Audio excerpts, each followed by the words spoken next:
నూతన సృష్టిపై రోగానికి అధికారం ఉందా అనేది ప్రశ్న.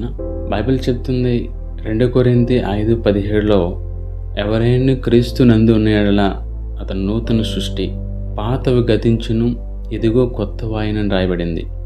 అనారోగ్యం, వ్యాధి ఇవన్నీ కూడా పాత జీవితానికి గతించిపోయిందని రాయబడింది ఇక్కడ బైబిల్లో. నూతన సృష్టిలో కొత్తవాయన అంటే నూతన సృష్టిపై ఏ వ్యాధికి కూడా అధికారం లేదని బైబిల్ క్లియర్గా చెప్తుంది. ప్రార్థన చేసుకుందాం. తండ్రి, నీకే స్తోత్రాలు చెల్లిస్తున్నాను.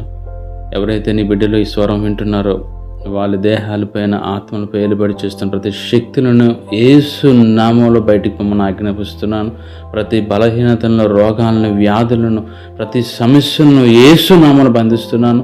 యేసు నామంలో వెలగొడుతున్నాను. తండ్రి, మీరు స్వస్థపరిచినందుని స్తోత్రాలు, బాగుపరిచినందుని స్తోత్రాలు, ఆరోగ్యం ఇచ్చినందుకు నీకు వందనాలు చెల్లించుకుంటున్నాను. యేసు నామంలో ప్రార్థిస్తున్నాను తండ్రి, ఆమెన్. ఈ వీడియోని రోగం గల స్వస్థత కావాలనుకుంటున్న వారికి ఈ వీడియోని షేర్ చేయండి.